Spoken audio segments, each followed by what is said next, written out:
Hi everyone, I'm Sumhiya. Thank you all for joining us today on our live.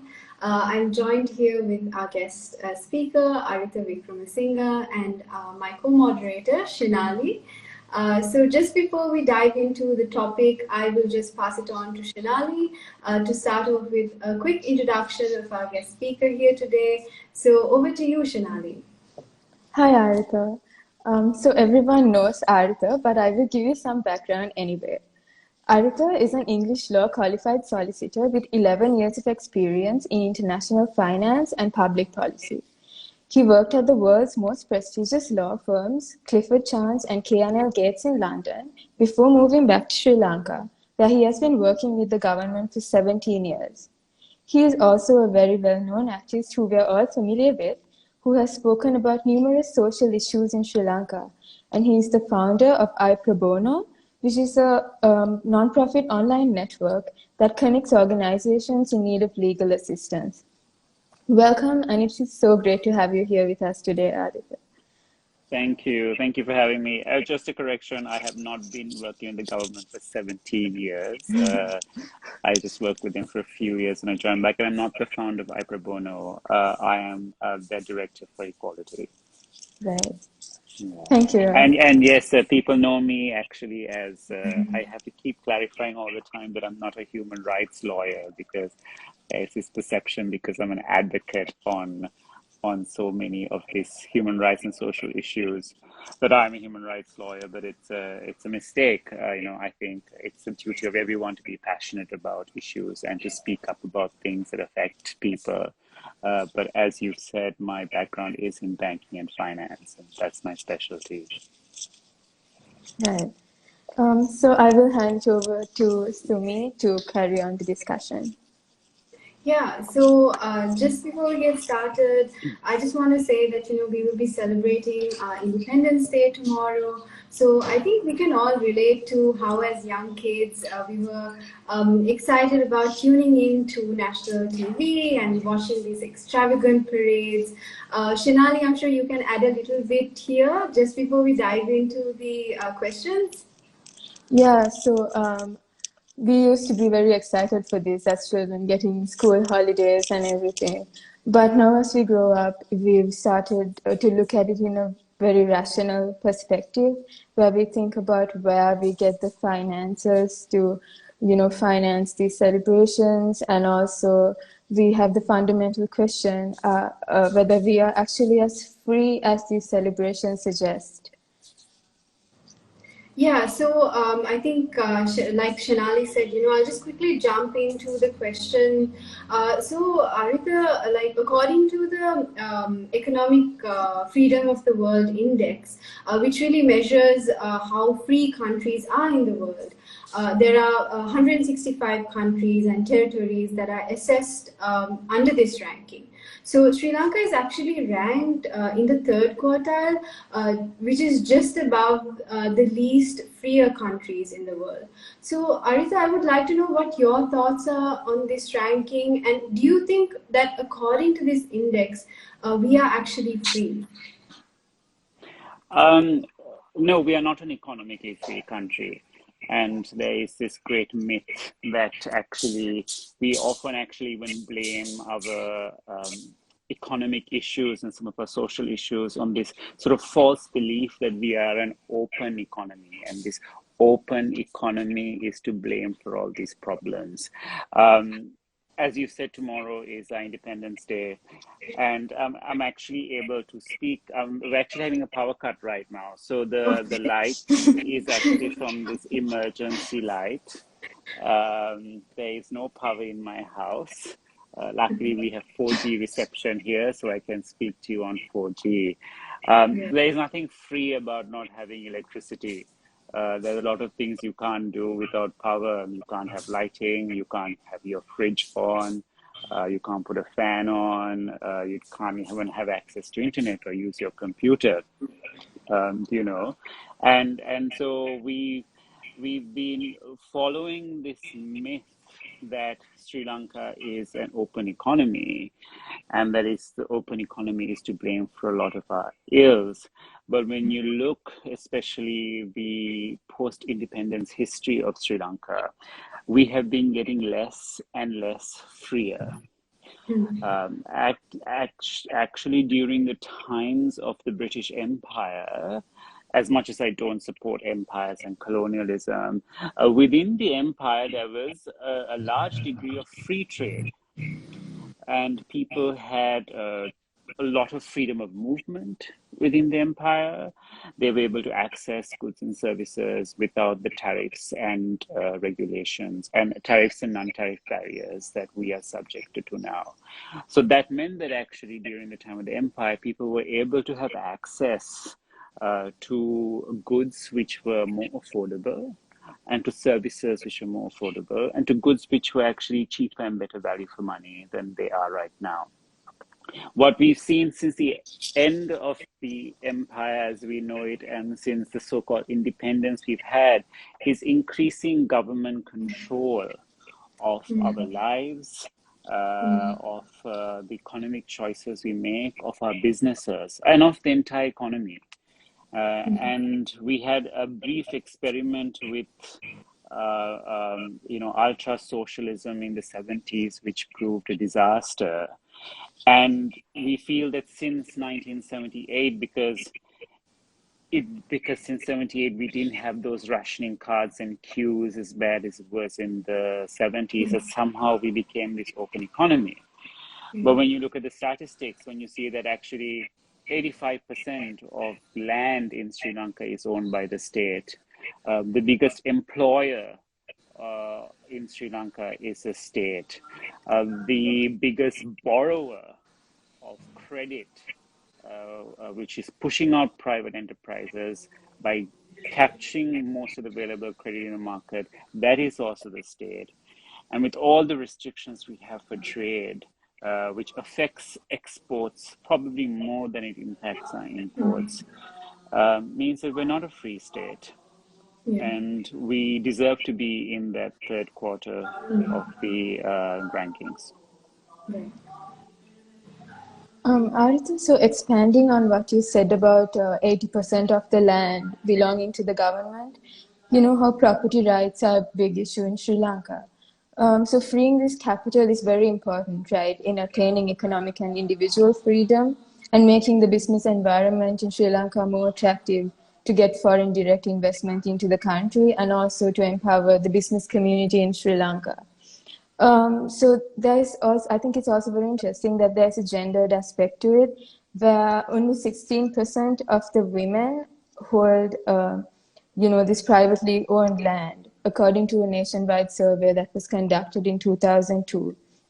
So how do you think Sri Lanka should look at land in terms of the law to ensure both human and economic freedom for all of its citizens? That's a very pertinent question, because for any form of production in an economy, you need land. And without access to land, without security of property title, you are unable to actually generate capital in order to invest to produce. Production doesn't necessarily have to be industrial manufacturing production. Even agricultural production needs land. Even to run any form of, even if you're doing a service-oriented form of production, you still need land in order to carry that out. And access to land is a huge problem in Sri Lanka, because 85% of it actually is owned by the state. So the state controls 85% of it. Only 15% of land is in private hands. And the state is expecting that within this 15%, we have to live, we have to have space to live, we have to have space to have our businesses, we need to have space to produce our agriculture, we need to have space to produce, manufacture all these goods to substitute these imports. Right, in this 15% of land. That is an impossible task to do, which is why we are failing miserably with import substitution, and which is why we have failed miserably as an economy post-independence. The experiment we had with land reform in the 70s was an even bigger disaster. The idea of land reform is beautiful. in the sense, you take away land land from people who have too much of it, and you distribute it amongst people who need it. But the reality is that the allocation of land in such an inefficient manner leads to an inefficient use of that land. And we've seen the repercussions of land reformation of the 1970s to the extent that the reformations and the nationalizations which happened in the 70s is still a cause for investor suspicion to continue to invest or to bring in new investment into Sri Lanka. Because that kind of expropriation happened once, and investors will always be afraid, and the political risk will always be there that this kind of expropriation will happen again. And one of the things which happened with land reformation is that, you spoke about the gendered aspect of land redistribution. Is that when properties were taken from people who had land and redistributed, a lot of these properties were given only to men. They were not given to women. And sometimes when it was a woman who was the owner of the land, when her land was being redistributed, that title went to her husband and didn't go back to her.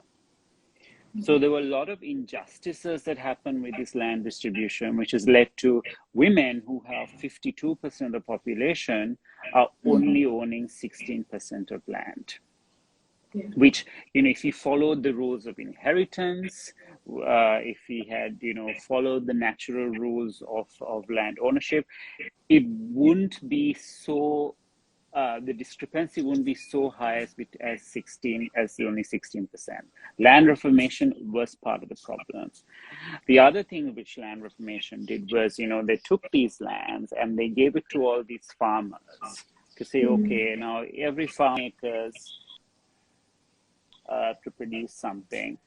Over time, those 10 acres became 1 acre very quickly, actually. And even with 1 acre of land, there is very little efficient, productive farming that can be done that is beyond subsistence farming. If you want commercial grade farming in order to feed our population, you need to be able to enjoy a certain level economies of scale, which will require a certain volume of land in order to have productive, efficient. In the United States, in Australia, those farmers are rich. They have thousands of acres of land with them. They're able to, they have full ownership of their land. A lot of farmers in Sri Lanka don't have freehold ownership of their land.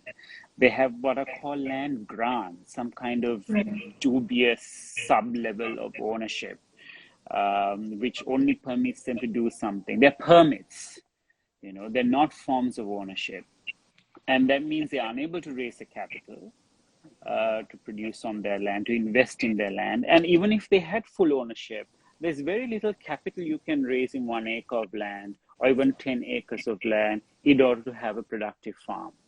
You need hundreds to thousands of acres of land for productive agriculture. And that's again something which land reform and this sort of closed economy which we essentially have, which has failed, is that it has made our farmers beggars.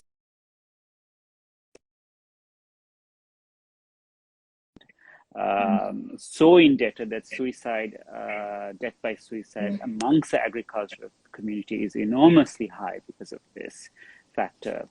And which, we glorify farming, we glorify agriculture through, these nice, political commercials and campaigns, which makes it look like farmers are having a grand old time. But in reality, land reform has led to farmers becoming poorer.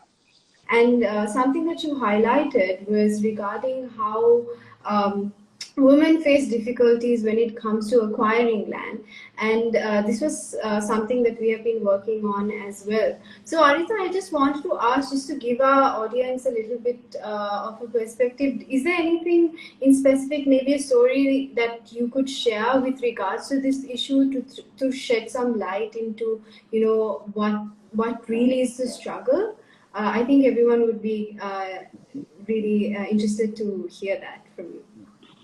There's no specific story that I can share, but I am aware that especially in rural communities of Sri Lanka and farming lands, where lands are given mainly on grants by the state, but when Yeah. it comes to matters of inheritance, the land generally goes to the male as opposed to the female. There have also been instances, especially post-land reform, where actually the original owners of the properties were female.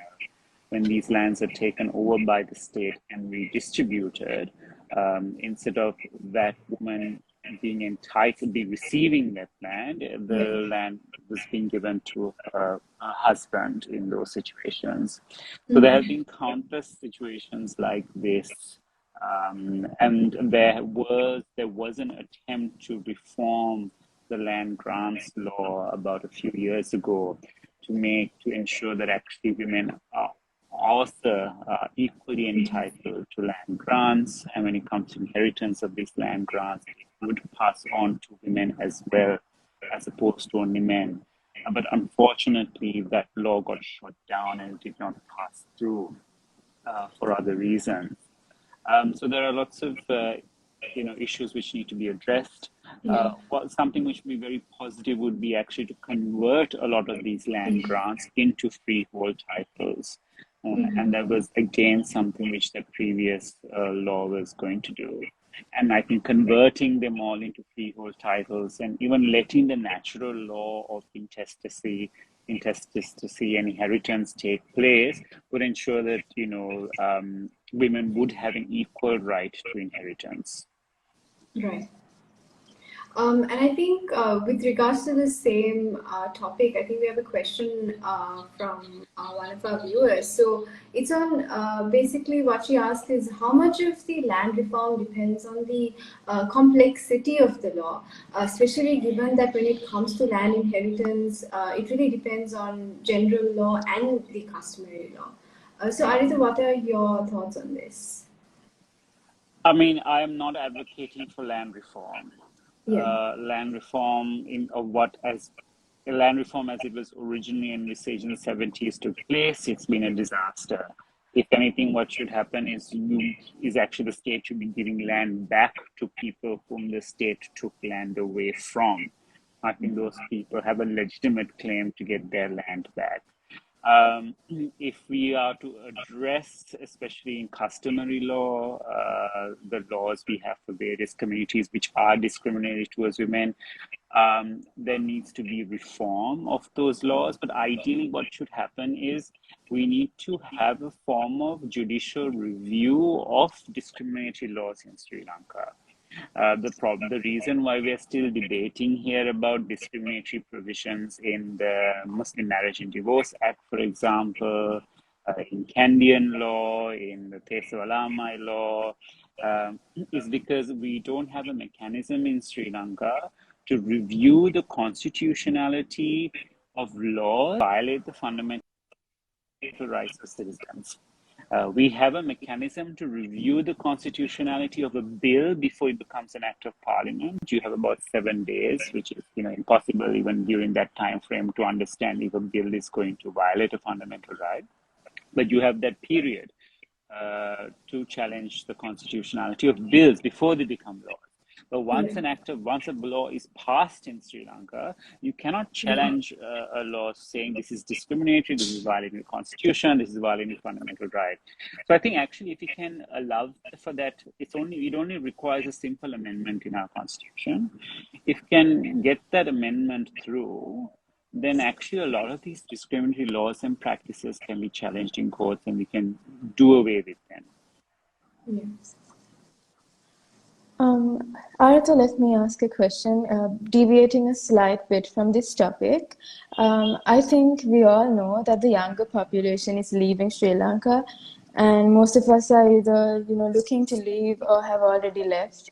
So I'll quote you a few figures. The Central Bank 2019 data itself shows that the age group between 25 and 29 recorded the highest number of immigration for skilled and even unskilled employment. And on top of that, we have the Eurostat data from 2020, where we see that about 24,000 Sri Lankan students are studying abroad, and they have gone, in search for better prospects. So I feel like this shows the general dissatisfaction among the young generation towards the opportunities that are available to us in our country. So my question is, do you think the economic environment of Sri Lanka is killing the aspirations of our youth? Yes, 100%. The fact that we have people lining up outside the passport office to literally escape this country, we need to ask ourselves why they want to leave this country. They're all in pursuit of economic freedom and prosperity. That is what they are willing, that is what they're in search of. And they're willing to leave behind their country, their family and friends in pursuit of that. And that's fair. We only have one life to live. We have one chance at this.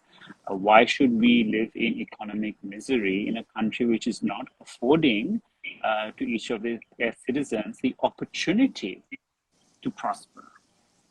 An equal opportunity to prosper is necessary. And we have this policy as well of exporting our labor.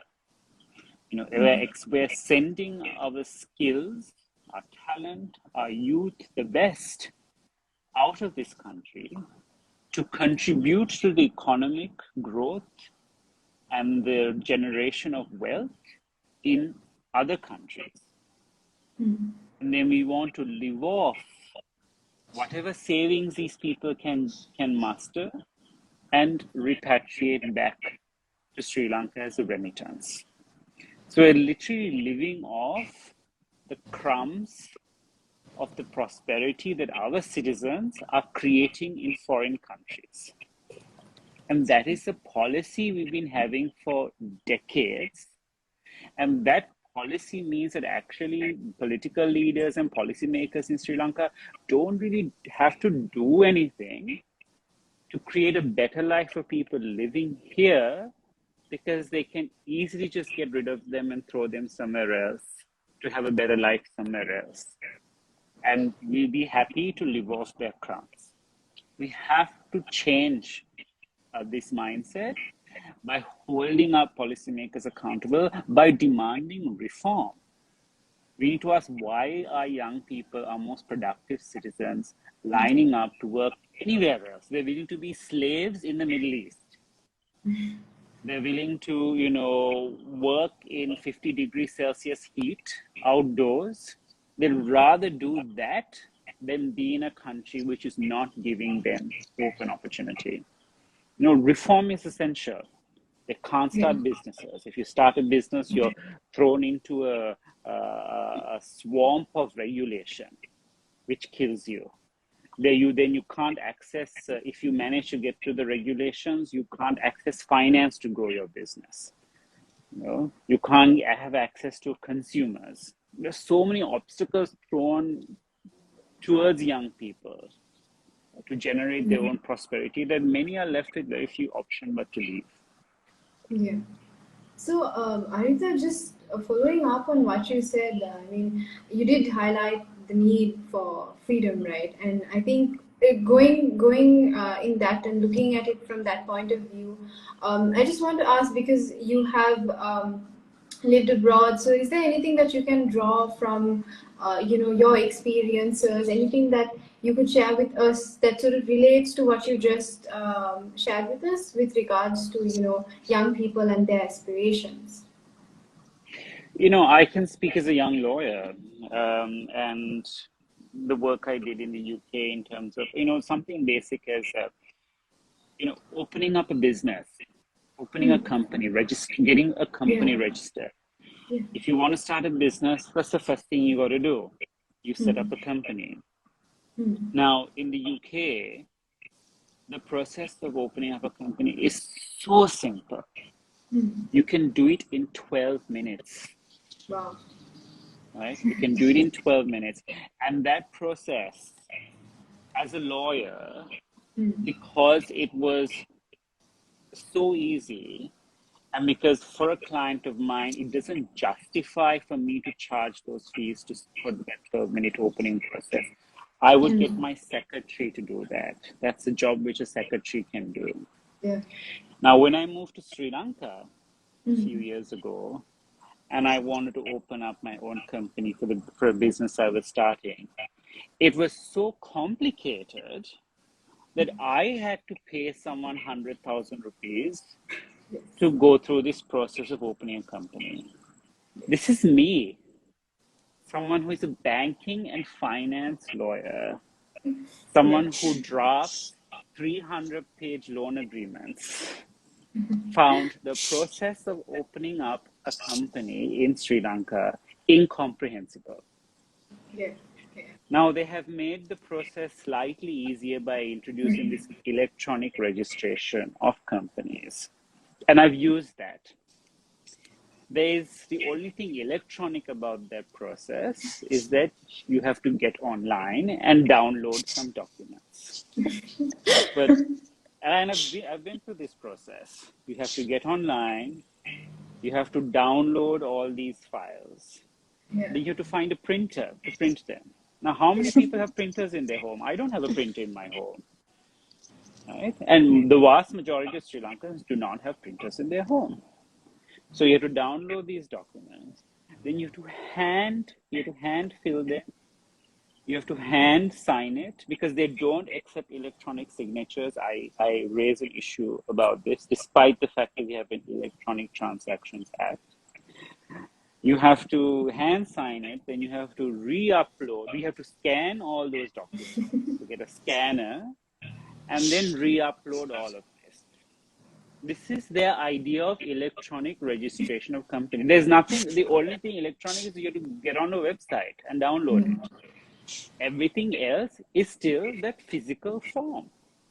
Now in the UK, I complete all the information on the boxes provided. I didn't even have to submit a signature when I opened my company. A tick box is a signature. Even under Sri Lankan law, under the Electronic Transaction Act, a tick box is also a signature.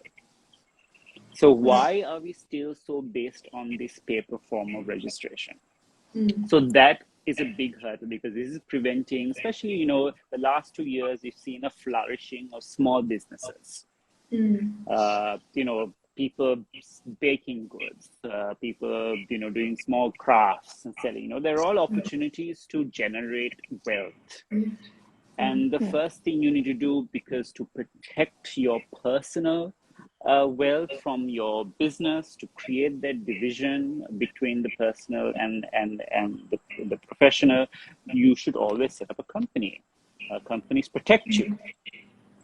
But the process is still so cumbersome that it is actually preventing people from starting new businesses and registering them.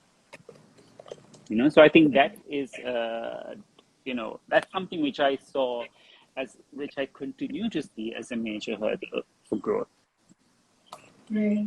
So Aritha, I think when you mentioned SMEs, small and medium enterprises, I think something that came to mind was when you look at the business environment, I mean, you rightly highlighted the barriers when it comes to registering a business, and this is something that Advocata has also worked on a couple of years back.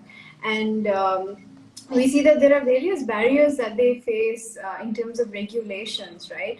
So, and what happens is this makes it more difficult for them to both as in terms of individual freedom as well as economic freedom, because what it does is it really hinders their ability to engage with the economy.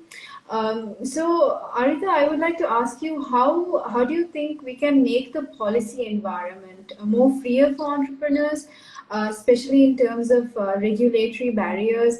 Um, should we make a more freer regulatory environment for SMEs so issues like this, especially like with registering business, would be eased out? 100%. I mean, look, setting up a company is only the first step. Then Yeah. Sri Lanka throws you a plethora of licenses and permits, running this license Raj.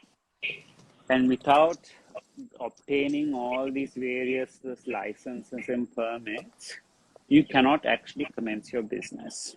Yeah. So again, you are delaying investment.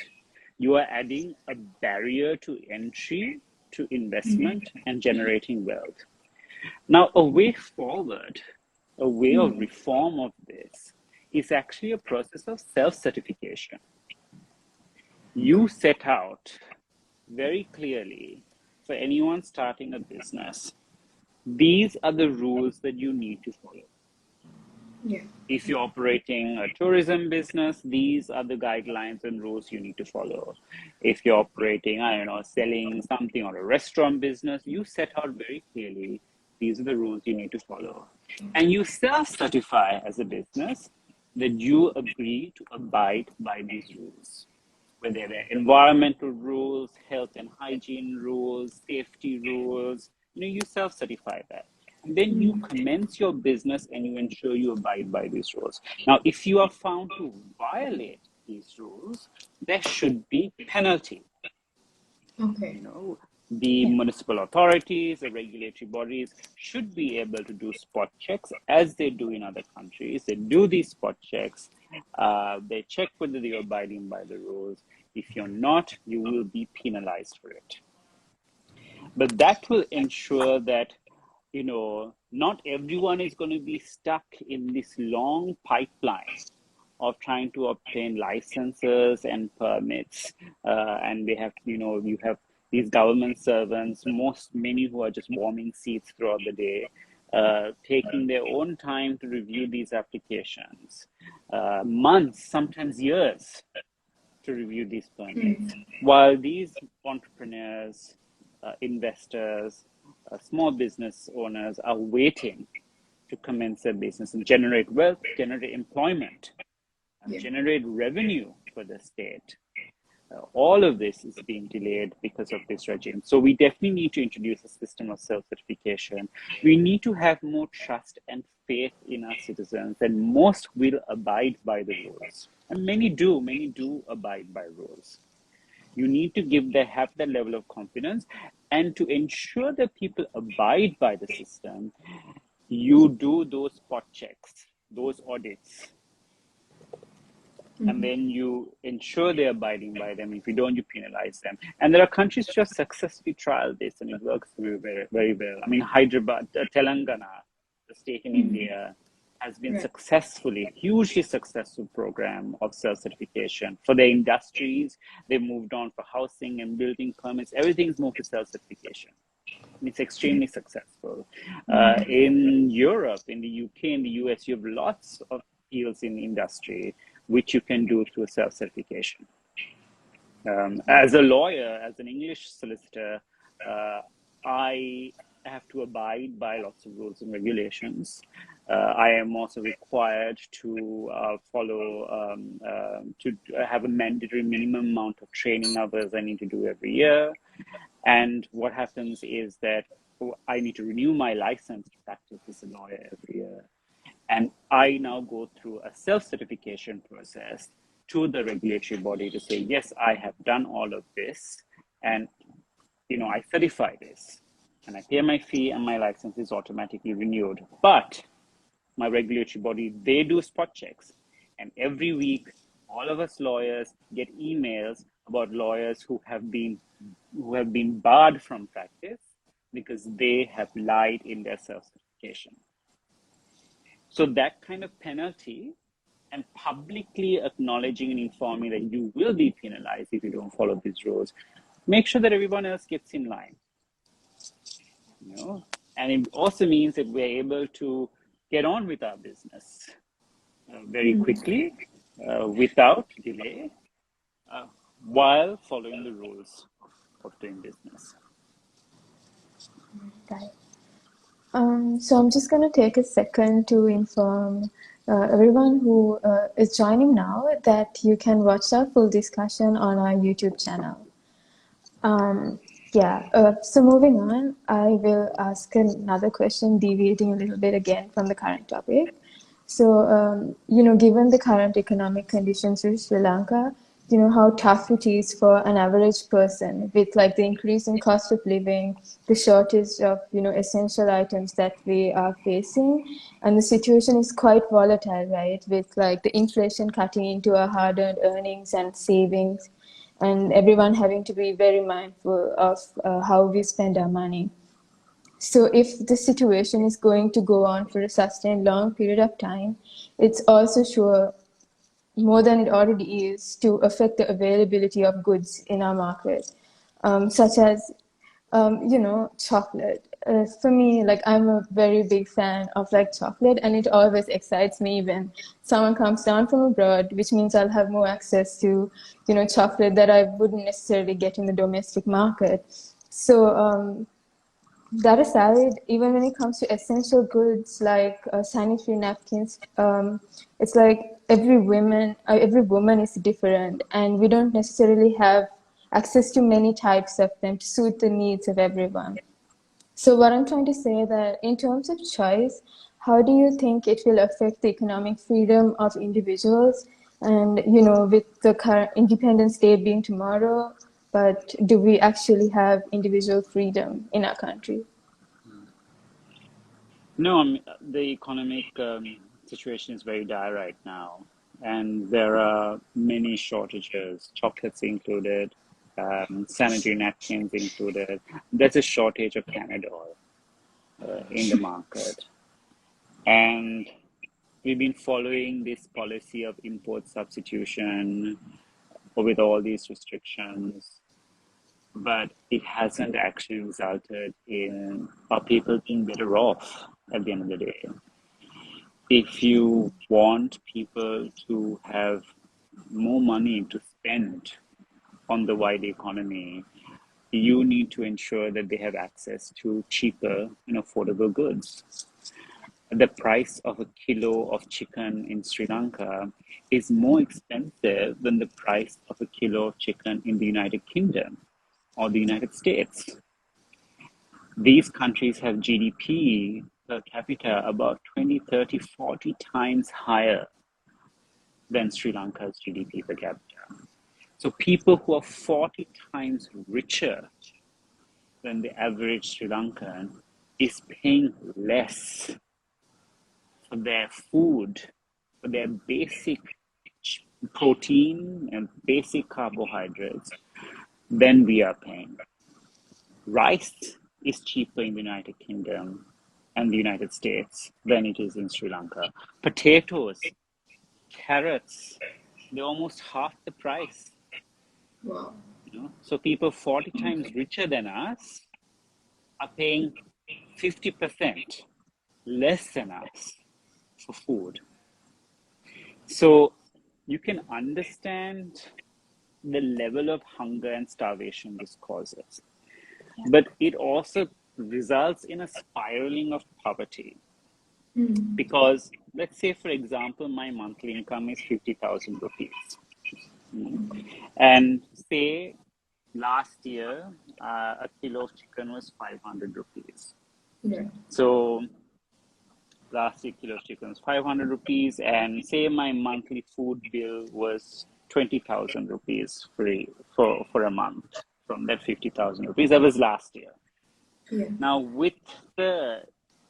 so I spent 20,000 on feeding myself, keeping myself alive, and I use the rest of the 30,000 in the wider economy, right? I am buying clothes, I am going to some entertainment, I'm going to use public transport.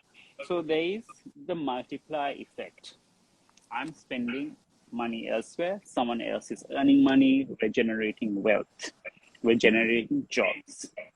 Now, the moment the cost of food goes up, now we have seen the last year, we've seen food price inflation close to 100% for some goods. Rice is seen a 100% increase in price. The moment my basket of goods has gone up from 20,000 to say 30,000, right? Let's say it's gone up by 50%, it's gone up to 30,000. Now I only have 20,000 rupees to spend on other things. Whereas earlier, last year I had 30,000 rupees extra per month. This year I have 20,000 extra per month. So that means fewer money is going to start getting circulated. I am not going to buy as many clothes as I used to. So the clothes shopkeepers, clothes manufacturers are going to have less income. I'm not going to entertain myself like I used to. So cinema owners, to theaters, to restaurants, they're going to have less income. I'm not going to use transport like I used to. So taxi drivers are not going to have as much income. When they don't have as much income, what do they do? All the other services, they have to cut down. They have to start firing people, right? So you're having increasing unemployment that way. And also when they don't have enough income, they don't generate enough revenue and profits for the state to tax them to bring increased state revenue. So then when the state revenue becomes less, you have that for services, there's a deficit gap, you need to borrow more to fund the services. So this is a cycle. It ends up becoming the multiply effect. Instead of generating wealth, starts going the other way around. It generates poverty and increasingly exponential growth with each round of poverty creation.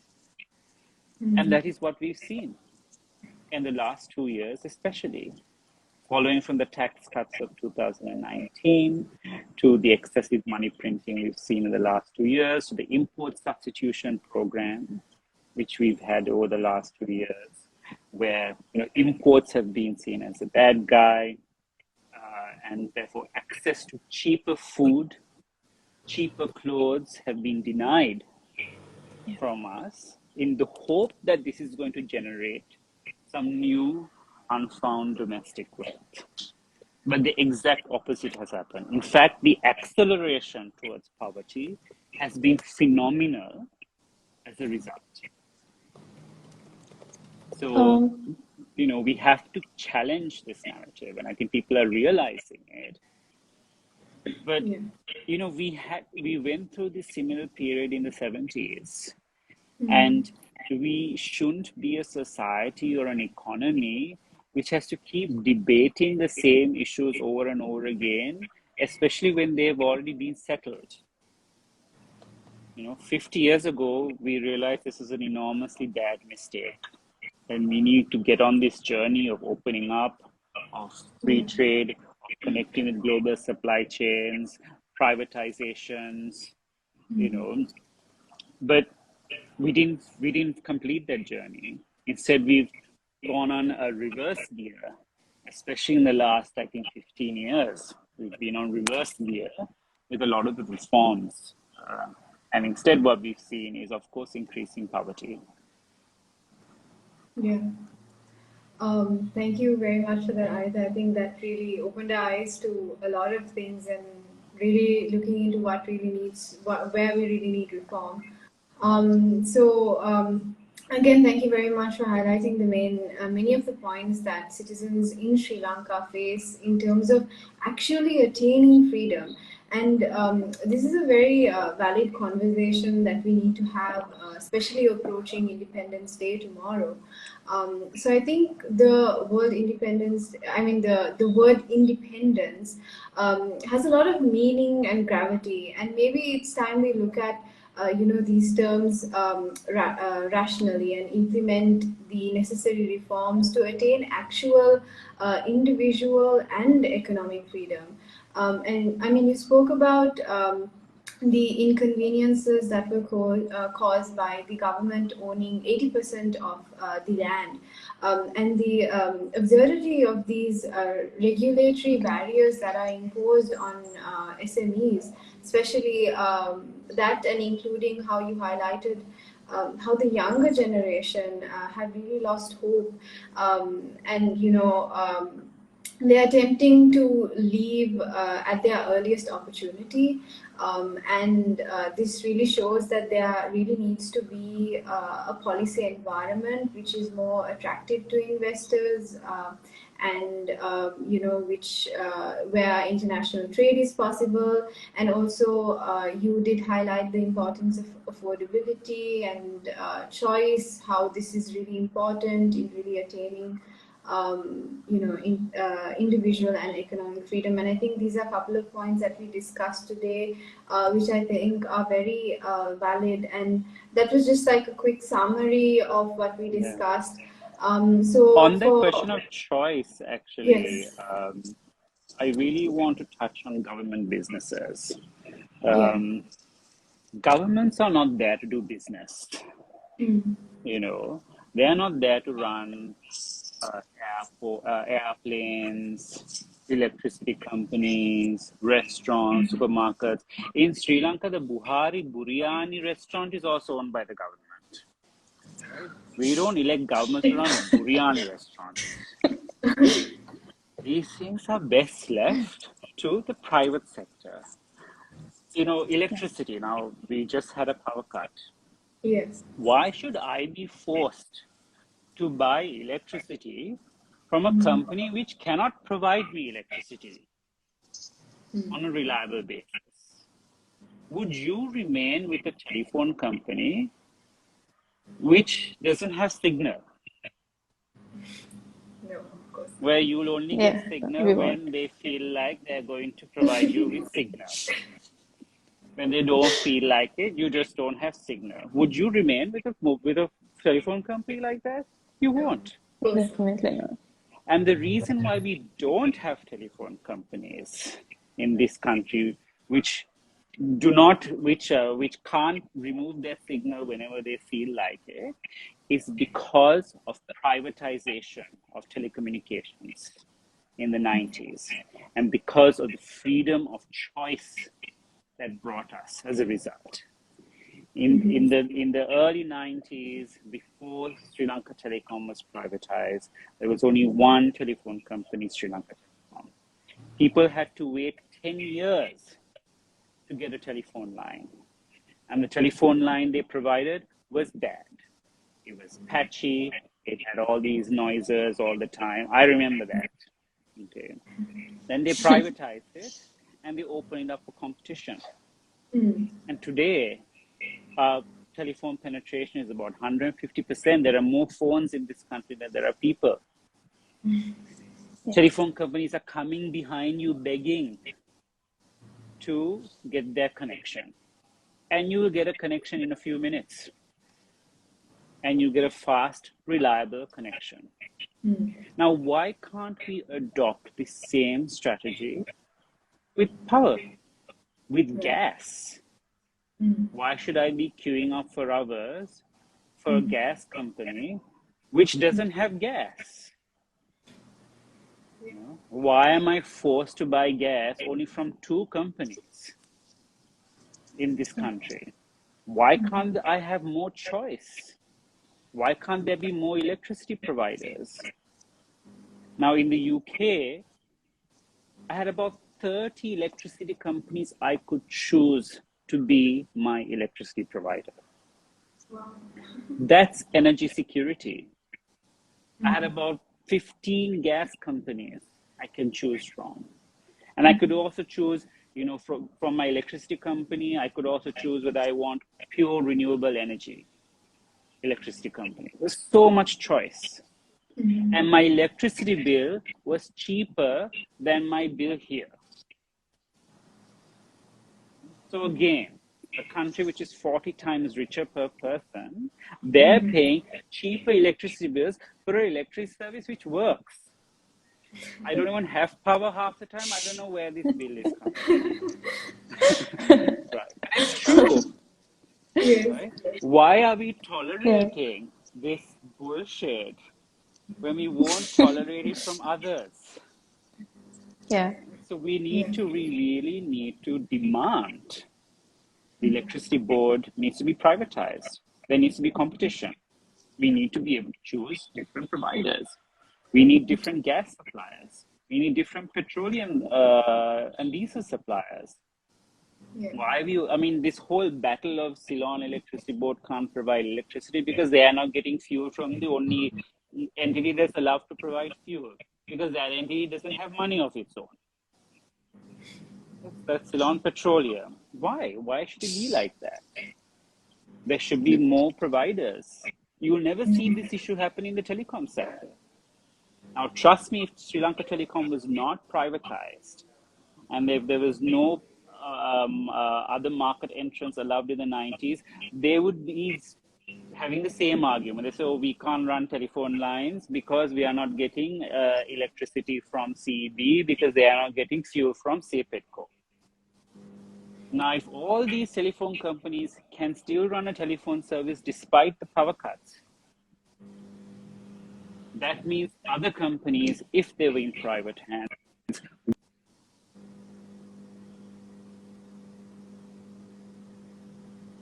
and same goes with airlines, right? We don't need a government to be running an airline. That's not their job. These airlines are running huge losses, and these losses are funded by taxpayers, people who will never actually be flying these airlines. So the poor people of Sri Lanka are using their limited money to fund people, rich people, to go on holiday on Sri Lankan airlines. Usually subsidies work the other way. Rich should be subsidizing the poor. But in Sri Lanka, the poor are subsidizing the rich. These are all vanity projects. These are vanity institutions. These are vanity businesses. They are not assets. They are liability. They're making our poor poorer. They're taking away money which should be spent on infrastructure, on good healthcare, on good schools and universities. Instead of it going there, things which should actually generate capital and wealth in the long run, which will create an educated workforce, a healthy workforce in the long run. Instead of their money going there, it's going to fund these vanity projects for rich people to go on holiday. So that we need to challenge. Governments need to get out of business. Let the private sector lead this, and governments should regulate. That should be their job. Regulation, ensuring fair competition, ensuring there are no monopolies and oligopolies, so that consumers have the best possible product at the cheapest possible price. Thank you so much, Aritha. I think that too is extremely insightful. I think especially when you do country comparisons, and especially from what your experiences are, I think that's very interesting, and I'm sure a lot of audience who are joining us as well. And just wanted to say, like whoever I just saw the numbers going up when we were having a very interesting conversation. So for those who joined, you can definitely re-watch this live session on the Advocata YouTube channel. So I now hand it over to Shenali. Yes. So if you found today's topic interesting and you would like to listen to more discussions like this and more, you can also support us by visiting support.advocata.org, the page. And you can also follow us on all of our social media platforms: Facebook, LinkedIn, Twitter, and TikTok. And Aditya, thank you so much for coming here and talking to all of us. We definitely learned a lot from you. Yeah. Thank you so much for having me. And thanks for all the amazing work you guys are doing. I'm really excited and proud of Advocata. I remember when you first launched, I was like, finally, yes, an institute that's going to challenge these really bad narratives that we've been trapped in for so long. And you all of you are doing such incredible work. So please keep it up. Thank you so much. Good. It was a pleasure to have you. Thank you, All everyone right. who joined us as well. All Okay, right. Have a bye. good Okay, night. bye. Good night, everybody. Good night.